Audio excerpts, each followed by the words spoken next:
Good afternoon. The Memphis Landmarks Commission is hereby called to order for its regularly scheduled meeting of December 21st, 2023. My name is Cindy Tucker, and I'm the chair of the commission. Mr. Brett Ragsdale serves as the executive secretary of the commission. Mr. Ragsdale, may I have a roll call?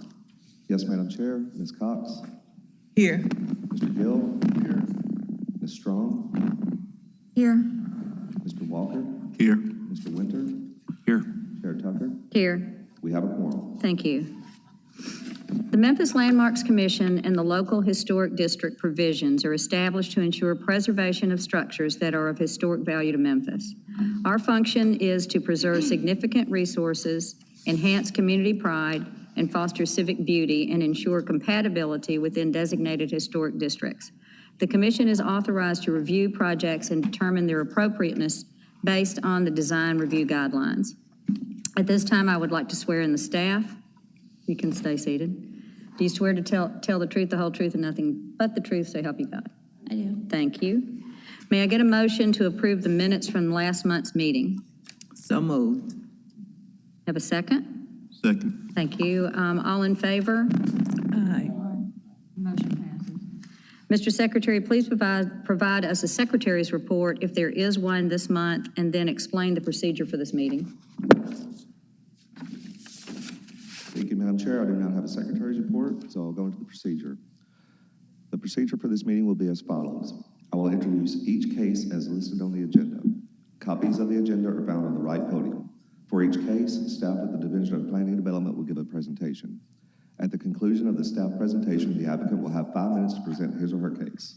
After the applicant's presentation, the commission will hear first from those speakers in support of the application, then from those speakers in opposition to the application, and the speakers will have 3 minutes each. And then finally, the applicant will have 3 minutes to provide rebuttal. These times do not include time for questions from and answers to members of the commission. The chair may provide additional time, provided both sides are given an equal amount of additional time. All parties who wish to provide testimony to the commission will be sworn in by the chair. If a member of the audience wishes to provide testimony in support of or in opposition to a particular case on today's agenda, he or she will need to fill out speaker's cards for the record. Speaker's cards are available at the front podium. Once filled out, speaker's cards can be submitted to any DPD planner at the left podium. We do not need speaker's cards from the applicants since their names are already part of the record. After all parties have been heard, the commission will close the public hearing, make a motion, and then deliberate on the case. All motions by this commission will be made in the affirmative. The bylaws governing the commission require the affirmative vote of a majority of the attending members to approve an application. The commission may also vote to hold an application for a period of 1 month. Madam Chair, I submit that all cases have been filed in proper order, all applicants have been notified of this hearing, and all notice requirements have been fulfilled. Okay, thank you. At this point, the commission will establish a consent agenda. To establish the consent agenda, the secretary will call out each eligible case. If any member of the audience or the commission objects to a case being placed on the consent agenda, he or she should do so by showing a show of hands when the secretary reads the case. Once the consent agenda is established, the commission will vote on all cases placed on the consent agenda as a whole and will not hold individual public hearings on each case. Mr. Secretary, which items are on our agenda? Item number 3, COA 2023-174, 994 Seattle Street in the Roselle-Ansdale Historic District. Item number 5, COA 2023-176, 992 Seattle Street in the Roselle-Ansdale Historic District.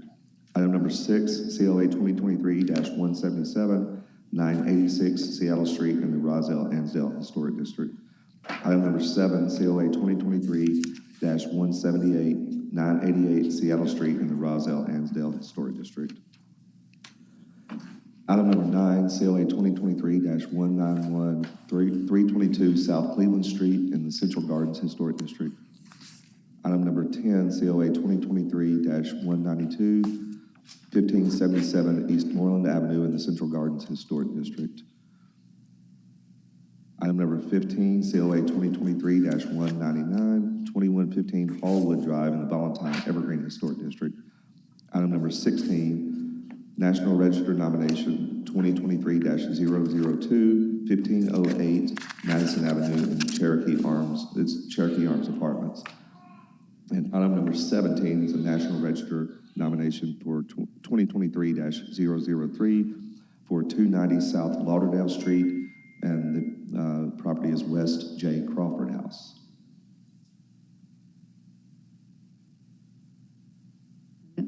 Okay. All right, thank you. May I have a motion to approve the consent agenda as established by the secretary? Motion. And a second? Second. Okay. I would like to remind the commission that by voting on the consent agenda, he or she affirms that he or she has read the staff report and is in full agreement with the conditions. Mr. Secretary, may I get a roll call? Yes, Madam Chair. Mr. Winter? Yes. Mr. Walker? Yes. Ms. Strong? Yes. Mr. Gill? Yes. Ms. Cox? Yes. And Chair Tucker? Yes. Motion carries. Okay. If you're here for any of the cases just mentioned on the consent agenda, you have been approved. You don't have to remain at the meeting, but are welcome to stay if you want to. Thank you. At this point, I would like to state that the minor COA applications as listed on the agenda have been reviewed and approved by the commission. The commission will now continue with the regular hearing of the major COA applications as listed on the agenda. Mr. Secretary, please call the first case. Item number 1, COA 2023-150, 984 East Rainbow Drive in the Valentine Evergreen Historic District. Is the applicant present?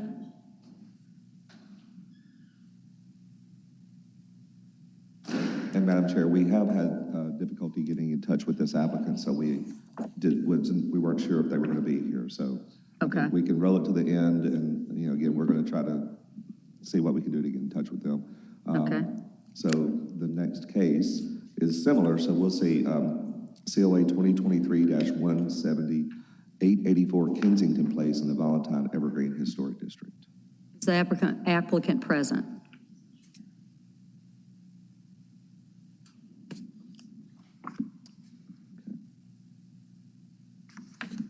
Right.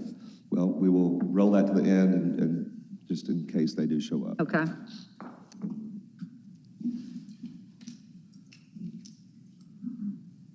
So the next case is item number 12, COA 2023-195, 1729 York Avenue in the Central Gardens Historic District. Okay, is this applicant present? Okay, could you come to the podium and state your name and address, please? My name is Hugh Ray, and I'm at 1729 York Avenue. Okay, can you raise your right hand? Do you swear to tell the truth, the whole truth, and nothing but the truth, so help you God? I do. Okay, thank you.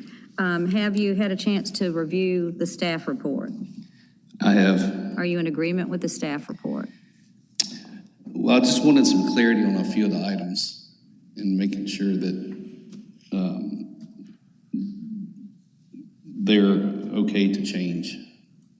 Okay. Did you want to go ahead and give your staff report? Sure. Okay, good afternoon. I'm Margot Payne with DPD. This property is a craftsman-style bungalow with painted brick veneer built in 1923. It has a full porch and porte cochere that were previously supported by not original wrought iron columns that were probably installed in the 50s. The applicant replaced the ironwork with 10-inch timber columns without a COA or building permits, resulting in a stop work order issued in August of 2022. The applicant is also proposing to enclose a rear porch using windows removed from the side towards the rear of the home, replace the front gable window, and potentially replace the porch floor tiles. The applicant is also proposing to construct a new 8-foot-tall side yard brick wall with an arched wood door. The exterior alterations partially adhere to the Central Gardens guidelines, while the wrought iron columns were not original to the house, and the wood material and scale of the replacement columns is appropriate. The unpainted timber quality is not appropriate for a craftsman-style home, and the guidelines are pretty specific about the use of painted wood when it comes to wood shingles and wood siding. And the policy of using materials similar to those historically That was a seen letter. also applies to other wood architectural details. So the untreated or stained timber should be painted to meet the guidelines. The enclosure of the rear porch is appropriate. It's located towards the back of the house and will incorporate the original windows that will be removed from the other side that are not really visible from the street. But the guidelines are very specific about the side yard fencing. The brick wall can't exceed 6 feet in height and must be set back a minimum of a quarter of the depth of the house, not including the porch. The Central Gardens Association submitted some examples of appropriate walls with arched doors that are slightly taller than the wall for the applicant and the commission to consider. Based on all this, staff recommends approval with 7 conditions. 1, all timber columns shall be painted using an opaque finish. No stains or transparent treatments shall be used. 2, the original porch floor tile shall be repaired as necessary or replaced with brick pavers that match the original tile in color as closely as possible. 3, only the window sashes on the east side elevation, as noted on the approved site plan, or other windows otherwise not visible from the street shall be removed and reused to enclose the side porch on the west elevation. Where windows have been removed, faux wood shutters shall be installed to fit within the original openings, and all concrete sills shall remain in place. 4, the rear side porch on the west elevation, shall be enclosed using salvaged original materials or new materials to match the original in color, texture, and dimension as closely as possible, including the 4/1 double hung wood windows and any necessary infill brick, siding, or trim. The windows shall be installed at the traditional depth within the jamb, and all lintel and sill heights shall match the existing windows of the same size on the home. Any infill siding shall utilize wood or fiber cement boards installed to match the existing reveal with a maximum reveal of 6 inches. The applicant shall have the option to replace the non-original gable windows with high-quality windows appropriate for a craftsman-style bungalow. Windows shall not utilize colored glass. Replacement products shall be reviewed and approved by staff prior to installation. And the brick wall shall not exceed 6 feet in height, shall be set back a minimum of a quarter depth of the house, not including the porch, per the approved site plan, which is a minimum of 15 feet. The arched wooden gate may exceed the height of the wall by no more than 18 inches, and a brick arch may extend from the wall to curve over the arched gate. The width of the brick arch shall not exceed the widest face of a traditional size brick, and any change or deviation shall be submitted to the commission for review. Here is the recommended site plan, and I did want to note that we received another letter of support last night, and I printed it and put it by your packets. So, Okay, thank you. Do the commissioners have any questions of staff? Thank you. Now you can speak. I guess really the only thing I have left on there is the our post. If there'd be any way we could stain those.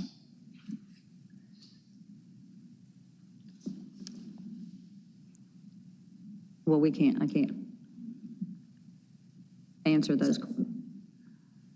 So I believe that the applicant is asking for you to consider the condition that is requiring the opaque paint, so that that's something you guys can discuss and deliberate and consider whether to strike or modify. Is that the only condition? Yeah, everything else I'm pretty fine with. Which number was that condition? Number 1. it's the first condition. Okay, I got it. Yeah, first. Oh, I see. Okay. Okay, that was, do you have anything else you wanted to add? We're not sure on the window and the gable, if we're going to go back with just something that's very similar to what's consistent in the neighborhood, and we do have several stained glass windows throughout the neighborhood. We're still looking for the right window to put there. Okay. My wife's put a lot of effort in decorating, and I've had to be the one to execute the work. Okay. Gotcha. Okay. Just wondering, do you live in this home? We do. Were you aware you're in a landmarks district?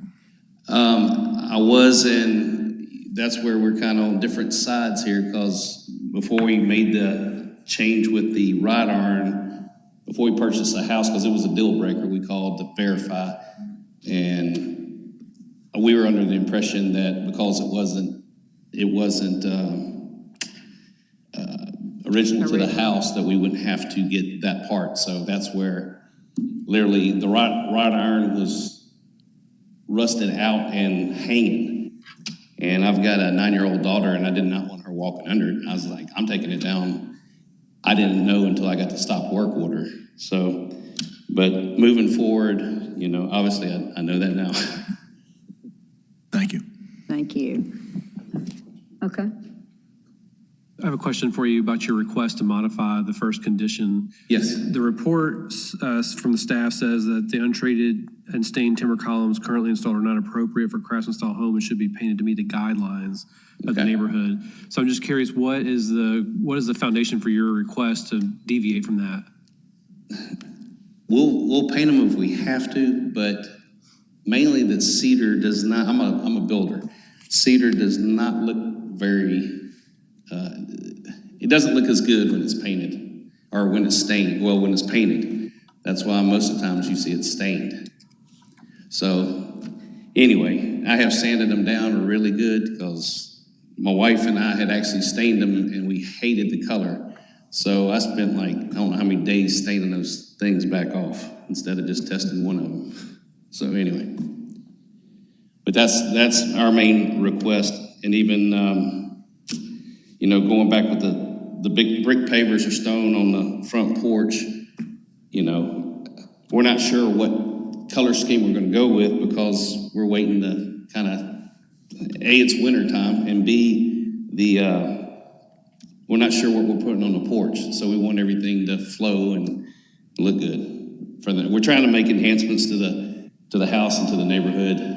So Understood. and pouring a lot of time, effort, and money into it. Understood. Thank you. Thank you. Thank you. Any other questions? I have a question for Go ahead. staff. Could you go back to that slide, which was earlier where it showed what was in the design guidelines about the timber? Thank you.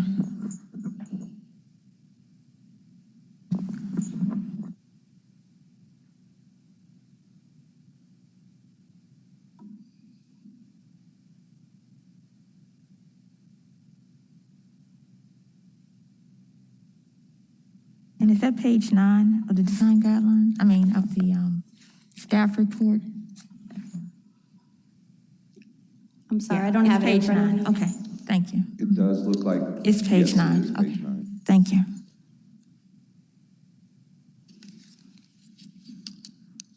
And it continues on page 10.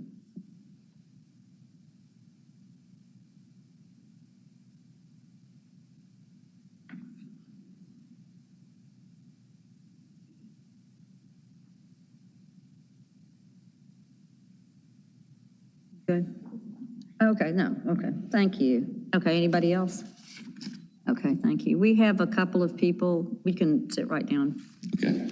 that want to speak in support. Matt, is it Highkid? Okay.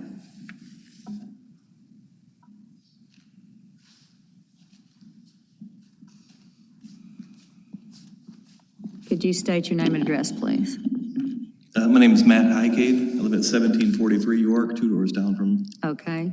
Could you raise your right hand? Swear to tell the truth, the whole truth, nothing but the truth, to help you God. I do. Okay, thank you. You have 3 minutes.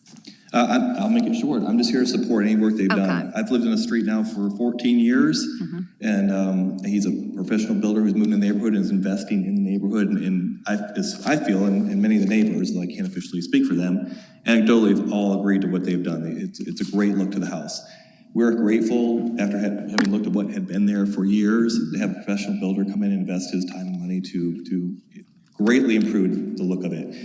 I thought there'd be more that there's being contested, so I want to support it. But anything he wants to do in the backyard, we live on a set of train tracks, and I have personally caught people walking through his backyard from the tracks to the front of the street. So any work that he can do to fence off his backyard, make that more secure for his family, we definitely support. I don't know much more. Is it just a general representative of the neighborhood who's lived there for 15 years? We greatly support everything that he's doing to the house. It looks so much better now. Okay, thank you. Thank you. Did you want to, Kelly Highkid?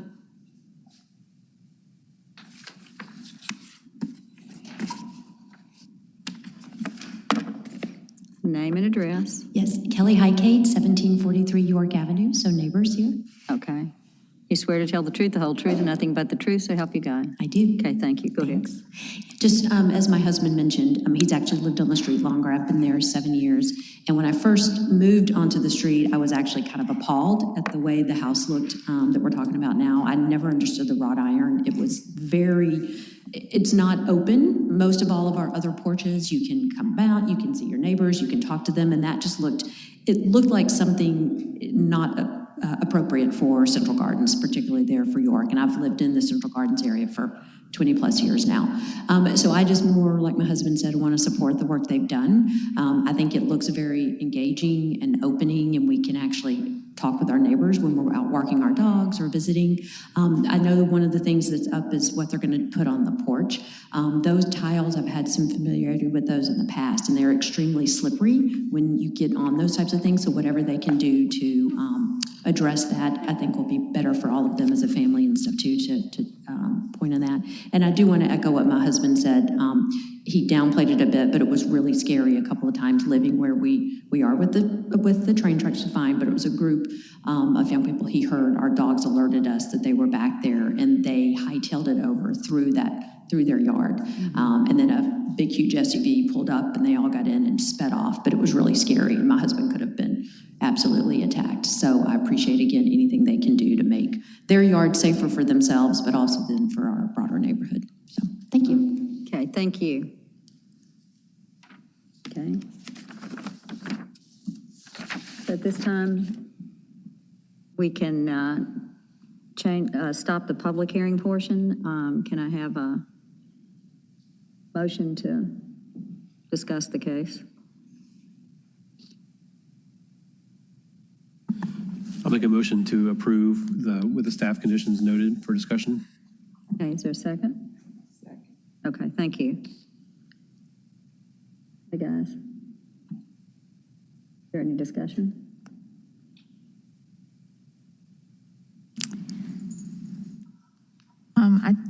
I agree with the staff recommendations in the staff report.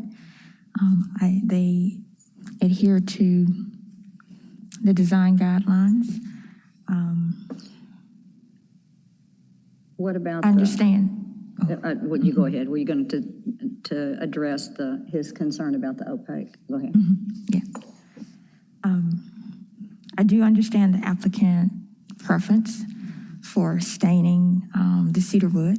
I do understand that. However, I do think considering the age of the home a lot of the stained timber you find on newer homes, and it's just not something you would have found on older historic homes like this, which is probably one of the reasons the design guidelines state what they state. So that's okay. what I have to say on that. Generally, I'm in agreement. I think the guidelines are clear, and then the neighborhood association is actually, I'm sorry, I'm talking about the column color. The guidelines are clear about painting the wood. The neighborhood association has also written a letter suggesting that unpainted wood is not characteristic of the style of this home. So I do think that the applicants made really great improvements to the property. I think the neighbors have echoed that. So my suggestion is to proceed with the conditions as written, including painting the columns.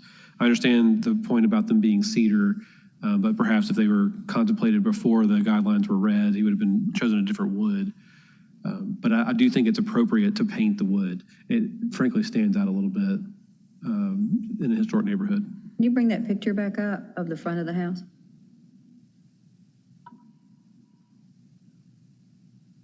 Yeah, I think in an arts and crafts style, you would not see something like that.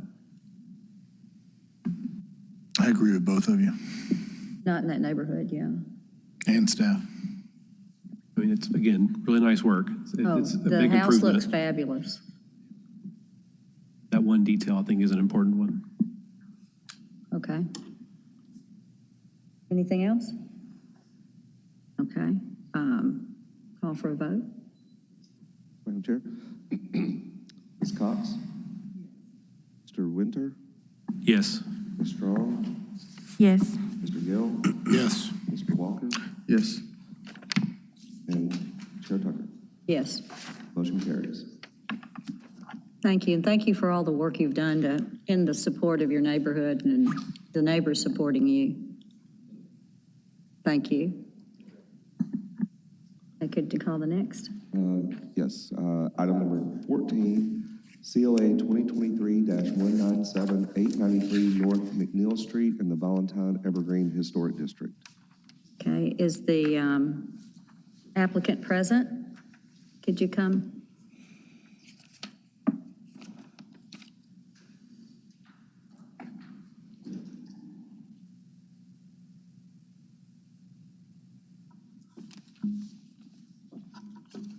Y'all both going to talk? Okay, could you individually say your names? London Reynolds, And are y'all at the same address, and your addresses? 1701 Belvedere Drive West. Okay, Cheryl Carter, 1701 Belvedere Drive West. okay, thank you. Could you raise your right hands? You swear to tell the truth, the whole truth, and nothing but the truth, so help you God? Yes, ma'am. Okay, thank you. Have you had time to read the staff report? Yes, ma'am. Are you in agreement with the staff report? Ma'am. Are you in agreement with the staff report? No, I just had a couple of concerns about the staff report. Okay, give us a second. We're going to look at the staff report together. Okay. Okay. Good afternoon. I'm Margot Payne with DPD, presenting this case on behalf of my colleague Aisha Penzis. This property is located at 893 North McNeil Street in the Valentine Evergreen Historic District. It's a craftsman-style bungalow built in 1925. Formerly had an unpainted brick and stucco exterior. The applicant is requesting retroactive approval for exterior alterations, including the painting of the unpainted brick exterior and replacement of the front door, as well as site improvements for a 4-foot-tall wooden fence along the existing driveway. The applicant previously received a COA in April of this year for exterior alterations to replace broken windows. The first approval condition of the COA states, exterior brick shall be repaired by appropriate tuck pointing and shall be cleaned using gentle methods such as low pressure water, mild detergent, and soft natural bristle brushes. Exterior brick shall not be painted. However, the applicant continued with additional work and received a citation from code enforcement on October 2nd. The front yard fence does not meet the Valentine Evergreen guidelines. It's 4 feet tall and opaque and extends beyond the front building wall. And we all know that unpainted brick shall not be painted under the Valentine Evergreen design guidelines. Additionally, while the applicant did not remove the original side lights, the openings have been replaced with inappropriate unpainted wood panels. And we didn't receive much information about the door. So considering all this, staff recommends approval of this case with 6 conditions. The wooden fence along the driveway shall be removed. The applicant shall have the option to A, construct a new transparent fence of appropriate materials such as spaced wood pickets or wrought iron, not to exceed 3.5 feet in height, or B, build a retaining wall in accordance with the design guidelines. I'll let y'all read through that. The applicant shall notify staff of their decision and provide details such as material, height, and placement of the new fence or the retaining wall prior to the issuance of the COA. The existing unpainted wooden surround of the front door shall be painted. The masonry shall be painted either to match the original brick as closely as possible or another earth tone appropriate for the craftsman-style home. Muted shades of red, orange, brown, or green shall be considered for approval by staff prior to the issuance of the COA. The paint scheme of the home shall consist of at least 2 colors to differentiate between the brick masonry and other architectural details. The applicant shall provide the proposed paint scheme for staff review and approval, and any change or deviation from the approved COA shall be submitted to the commission for review and approval. That concludes my presentation. I'm happy to answer any questions. Okay, thank you. Do staff have, commissioners have questions for staff? I do. Okay. Margaret, do you mind just going back to point number 3 in the conclusions? Can you just talk about the timing of the original COA, the painting of the brick, and then the citation from code enforcement? So the original COA was approved in April of this year. It's COA 2332. And then the stop work order was issued on October 2nd.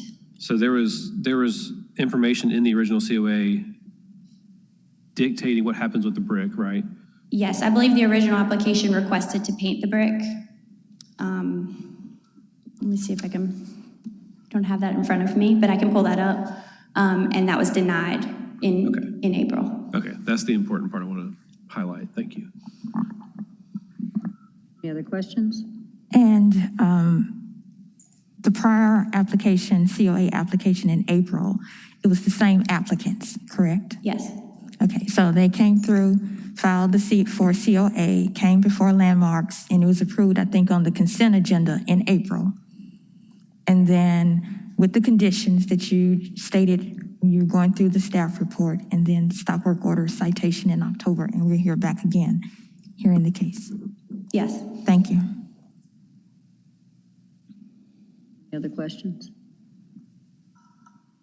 Thank you. Okay.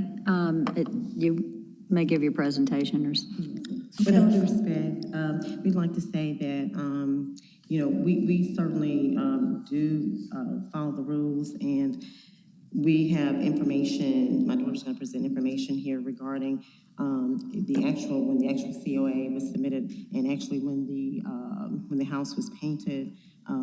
I do not want the commission to think that we did anything that was underhanded. We have the time and date stamp of the property that was painted prior to the COA, and we also have, of course, our copy of the COA.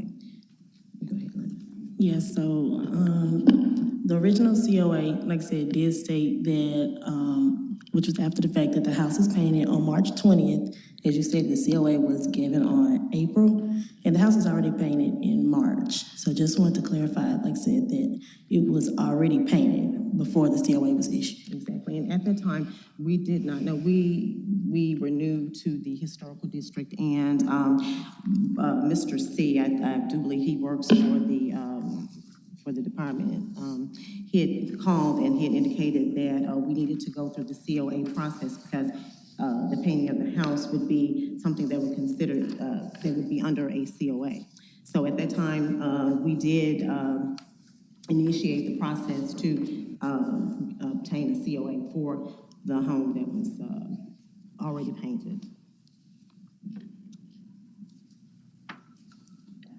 If they're finished, let's let them finish. Did you have some more to say? And also in the first COA report, we did actually obey those guidelines, and I can show you these as well. When we did the soft bristle with the soft power wash, and all the bricks almost fell apart on the house, and we had to call in a masonry that was roughly over $800 to fix majority of the bricks on the house. As you can see, the front portion of the house and the chimney of the house. So we did try to apply the guidelines that you all issued us. Okay. Did you want to say anything else before we asked any questions? Yes, and the fence as well. So in the current staff report, there, like I said, the first COA did not have a fence on the staff report. So we just thought that, okay, well, 4 feet, I think we heard in the last COA hearing. So we did actually thought we were abiding by the guidelines. And the second COA says to put a retaining wall, but that on the survey line, that's not our property. So the owner of the house across the street did give us permission to install this fence. So I guess we would have to see. I don't think he's gonna approve a retaining wall on his property lines. And also, when we were contemplating the fence, when we looked around the neighborhood, we saw items that were, I'm going to submit this information to, showing a fence that is very similar to ours. It was directly across the street.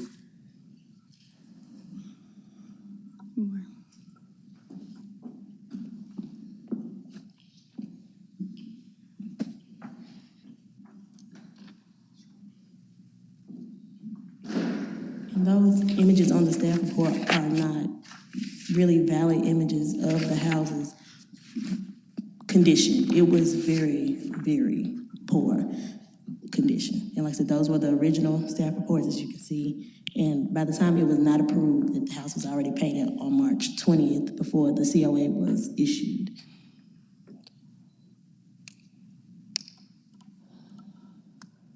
Did y'all purchase this house to live in? We purchased it to definitely live in, and like now, I'm currently residing in it. So, yeah. And so who had done the work prior to you purchasing it? Nobody. The house had been vacant for 15 years.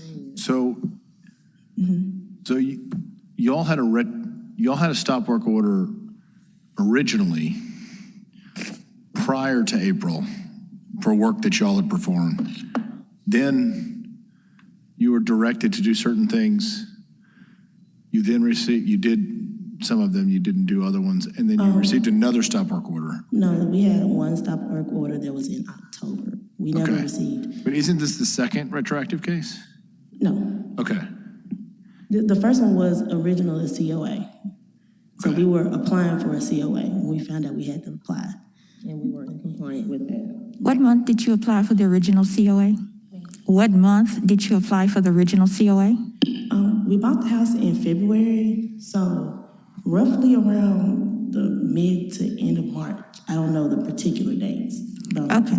So when you went through the process in April, when you went through the process and the communications with the staff planners, you stated today that the house was painted in March and you all purchased it between February and March. So you all painted the house, correct?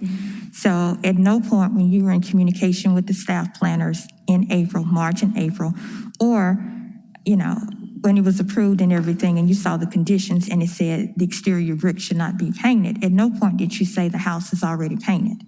The house was already painted on March 30th. So before we even knew about the staff report, before we even knew there was a landmarks commission, before any of that information was to my knowledge or our knowledge, the house is already painted. Okay, but you are aware that the house is painted in March. Yes. You are aware. March 20th. You receive approval to proceed with your project or what you're proposing to do in April. Yes. And are you standing here today saying at no point did you update staff, communicate with the landmarks team or staff and say the house is already painted, however the staff reported conditions? I'm sorry to cut you off. We met with Ms. Tizelle in person and it was just in person. We did state that the brick is painted and we showed her when you pull it off on Google, what the historical district color palette was. And we went to Sherman-Williams, we pulled a color card for the historical district. So we did do, our due diligence as best as we thought we did. I didn't know that maybe it's a different, color scheme. At that point, the HUA was already stated, as you can see in the current. Are you saying you did this in October? Or are you saying you did this in April? We didn't purchase the house in October. The house was purchased in February. No, I'm asking, you're talking about looking at a color scheme and talking with Ms. Tizelle. I'm saying, are you saying you did this in October or are you saying you did this in April? We did this latter March, early April. The historic color scheme. Ma'am? You mentioned the historic color scheme in Sherman-Williams. When you pull up a Sherman-Williams paint card, you have historical paint cartridges all the way in the back, and you will see that the color scheme that we chose was, well, except the black, but the white was definitely a part of the Sherman-Williams color scheme for the historical district. He had a question. I'm asking some questions on a similar path. Did y'all paint the house or did y'all not paint the house? They painted the house. Okay, in March. So you're just trying to establish that on the 20th, before the COA was issued, you had already painted the house. Correct. Yes. Right, What they're not doing is taking responsibility Agreed. Yeah. for knowing that they were in a landmarks district and that they shouldn't have painted anything. Right. That's what they're I'm sorry to cut you off, but we did not know. When we purchased the house, and we say this often now, if we would have known it was in the Wait. When you, no. When you purchase a property anywhere, you have to do your own due diligence. That's your responsibility. Correct. That's not anyone else's. That's the buyer's responsibility. It's not the seller's to inform you. It was your responsibility to know if you were in a landmarks district. Correct. So you have responsibility for painting the house in when you painted it. Yes, but my thing is, I'm saying it wasn't a defiant thing. I don't think it was defiant. Okay. Your naivete is we acknowledge that, but it's still your responsibility whenever you buy a structure, Understood. any real estate, Understood. that you do your due diligence. Understood, yes. Thank you. So the point you're trying to make about the 20th is just that you're trying to establish that you haven't knowingly violated a COA, right? Okay, so that being established, I think my friend down the street there is still accurate. You still had a responsibility to know that, and it's all semantics. You still have to comply with the guidelines. So that's what we're here now to rediscuss, because it's now come up again for the second time about the paint. Right. So that's what we'll discuss today. Okay, thank you. But I understand. Thank you for clarifying the timeline. Thank you. And what area did you, when you were doing this, what area, did you live in Becca? Did you live in? No, Okay. not at all. Like I said, now I'm with my mom because of school, but at that point in time, I did not know. No, I didn't even know there was a landmarks commission.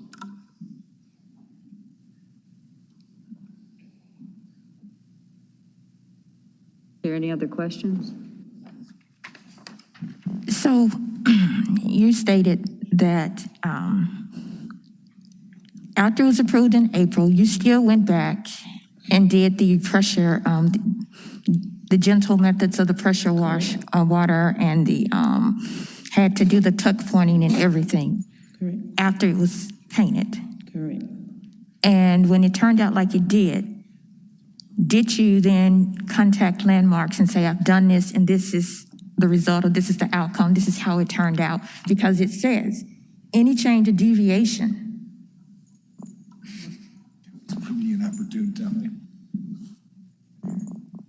Could you put that back on the screen, please? The major COA that was approved? Sure. From April, thank you. It says any change or deviation from the approved COA shall be submitted to the Memphis Landmarks Commission for review and approval. So at that point, after that happened, you did not communicate with Landmarks. This is the outcome, or this occurred. What are my next steps? But I probably should have, but no, I did not. Because at the time, we were like, okay, well, the brick is falling apart. The chimney is about to come off the house. It was a very stressful situation. As you can see at the pictures that I submitted to you, I don't know which end. But it was a very stressful situation when you have the wood almost falling off the home. Then you have the concrete that's, trying to push itself off from the actual structure of the home. It was a very stressful time, so no, I did not think to contact Landmarks, no. And after all of that happened, you still went and repainted the house? No, the house was painted. The pictures that you sent had a lighter variation of white. It was like a spray.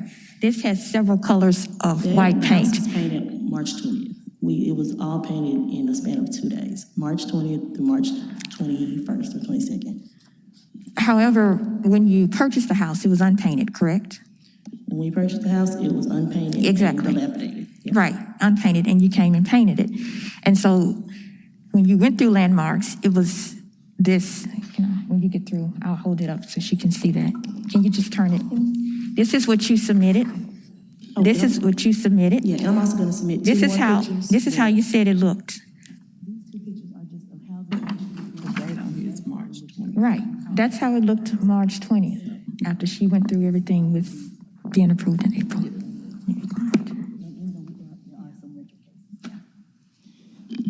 And also what I'm submitting to the court as well are two homes that are being painted the same white. And there are homes that are white, which were probably retroactive or whatever, but it would just goes to show that it would be a little misleading if you were moving into the community and you see white homes and you see white homes after you being painted as well. All right, I have another question for the applicant. I think we've clarified the timeline on the brick painting.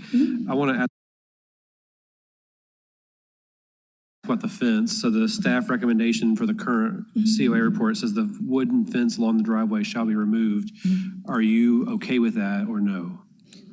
I think that the wood fence does bring some very good character to the home. And my only question about that was the retaining wall would be a little bit harder to do, and it would be kind of impossible because, like I said, that's not our property to start with. That's more on the, if you look at the survey line, that fence is on the neighbor's survey line. Okay. It protrudes. So my question would be, if you look at the pictures that I submitted to you, the dirt on the backside of the fence is what my concern would be to if we did a open close type of, peekaboo type of thing.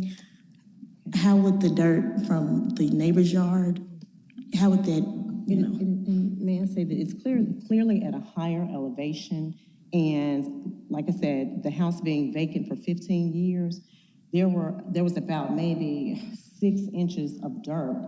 You could not even see the driveway. The driveway, we didn't repair the driveway, but it was only half of the driveway that you could really see because the dirt from the neighbor's yard had, because of the rain and I guess over the number of years, had just washed onto the driveway. So the most economical, and it's not just aesthetically, it was to preserve the driveway so that, all the dirt would not, wash onto the driveway. Okay, so that's what I was wondering. So you installed the fence to help with the erosion thing. Yeah, because we wouldn't have installed a fence at all if it wasn't a problem. Okay. Because we didn't really see a need, only the backyard, which doesn't have a fence. Because once we got our COA, a stop work order, we were just like, okay, let's hold off on the back fence. But that's why their fence is there. It's not for aesthetic reasons. Right, it's functional. Functional. Okay. All right, thanks for clarifying that too.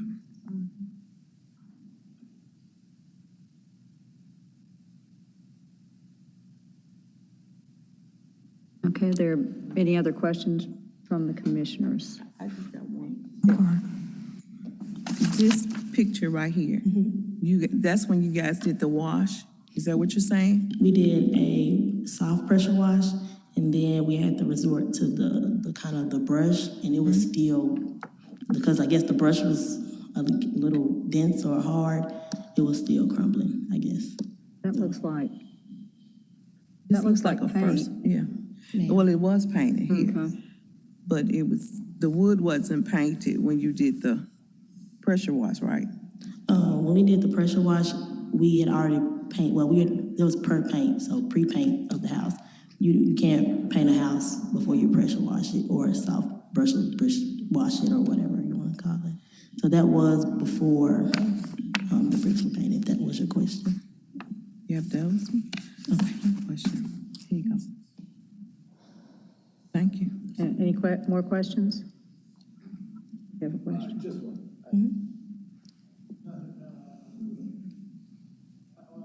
One more question. Y'all are selling this house right now? Ma'am. Is the house for sale right now? Now it is currently for sale. It's on the market? Because I don't want to live in a historical district. You don't want to live in a historic, I don't blame you. I think this is all trickery on y'all's part. I think that everything you did was totally inappropriate and with your whole plan of selling the house. So I would vote to do exactly what planning wants to do and move forward, not talk about this anymore. Do you have any other homes? So you're a real estate? No, this is the, initially I had purchased the home, like I stated, for my daughter to live there, okay? However, she decided that that's not something that she wanted to do, okay? So we just decided to, there's nothing else that we could, really do with it but to, try and sell it and put it on market, yeah. But the goal was for her to live there and to raise her family. Okay, so as a real estate investment, you don't have any more investments in? We don't have any more rental properties. We don't do flips. We do solely Airbnbs for our rental properties. Okay. Yeah. Okay. Did you want to say anything else? I think she just asked you, I just want to make sure I understood when she asked you. So as CLD Real Estate Investments LLC, are you saying you don't have any more properties in the Valentine Evergreen area, or do you have any other properties in No, the you other? look up COD real estate. Can I finish my question, please? Thank you. You just said you didn't have any more properties in the Valentine Evergreen area, but I'm asking, do you have any properties in other historic districts? Because there are. We don't have any more properties in Memphis pertaining to any flips or whatever. If you look up COD real estate investments, as of now to this day, this will be the only home you see on any registrar at the assessor's office. Like I said, COD normally just deals with apartment complexes. We don't deal with single family homes. Thank you. Okay, thank you. Any other? Okay, thank you. Can I have a vote? Motion? For the purposes of discussion, a motion that we approve COA 2023-197, 893 North McNeil Street, to approve it with, based on the 6 conditions recommended by staff. Seconded. Okay, all right. Discussion? At this point, we're going to talk, we close to y'all and we're going to talk to each other. Generally, I agree with Commissioner Gill. My only thought, thinking through, only deviation might be the fence. I think it's not in agreement with the neighborhood and the guidelines, but it does serve a purpose. So that might be the only thing that I would think might be worth discussing, but otherwise, I generally agree. So, in terms of the fence, there was an image that I think that came through of another fence, doesn't matter, on the street. But when you look at this, it's not the prevalent image that you see of the houses on the street block. Most of them don't have the side yard fence like that or a front fence. And so, what we've heard today, and we can just basically, the takeaway, it's up for sale. It's not, this is an investment property, or it's up for sale. This is not something right now that is a long time property owner. And that fence there, everything about this just says in and out to me, based on the changes and things that they've done. And another thing, I know I started talking about the fence, but I want to get this in. We didn't really talk about it. The door. Yeah. And I know one of the conditions is condition number 3, which said the existing unpainted wooden surround on the front door shall be painted. And I really would like to propose that we include to condition number 3 that the applicant should have the option to replace the unpainted wooden surround of the front door and install a craftsman-style bungalow door along with side lights. I think it should be either or option, because the way it is now, and when you do the house is for sale online, and when you look closer, it's not necessarily a craftsman door that's there, and it's not necessarily a door that fits architecturally with the house. But I agree with all the conditions, and I just think that should be an option to try to bring things more in line. Because it's one of the things that was part of the request. Exterior alterations for painted exterior brick and replaced front door, but it's not addressed in those conditions. And I just think that should be addressed in the conditions. Are you suggesting, you said give them more flexibility on item number 3, but are you suggesting to replace the door also, or just have the option to add side lights? It could be, it could be, you can, the wooden thing, the way they have it, the wooden there, you would not traditionally see that on the house. And I'm just saying everything else on here is trying to bring the house towards the standards of the design guidelines in the previous COA.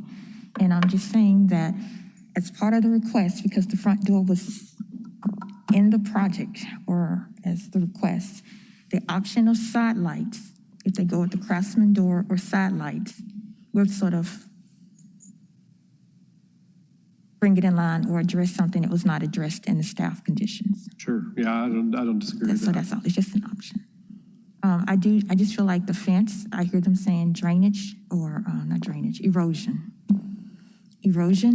But I think that's an excuse so that they don't have to remove the fence. Just like the excuse, it was painted, but it was approved in April, but it was painted. It's just an excuse. So if I heard the proposal would be to amend condition number 3 to add, so it reads, the existing unpainted wooden surround of the front door shall be painted. The applicant shall have the option to replace the front door with a craftsman-style front door with side lights. Okay. Without objection? No objection.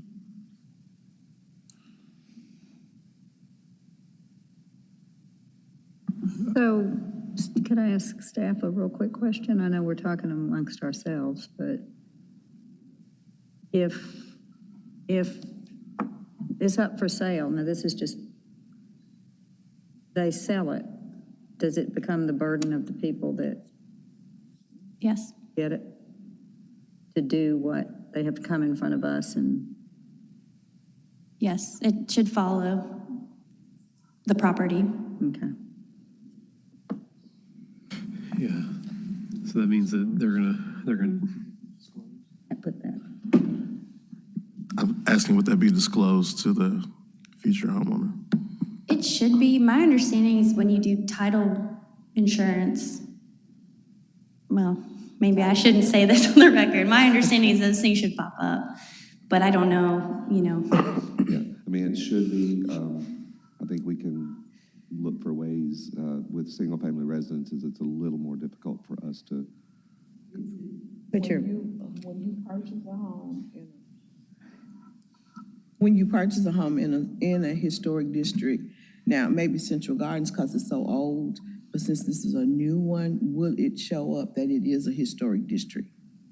yes, as part of your, due diligence when purchasing property, you look into the zoning, that's all publicly available. And now that Valentine Evergreen's been a historic district for more than 3 years, it should be on the record, on any record that would be pulled.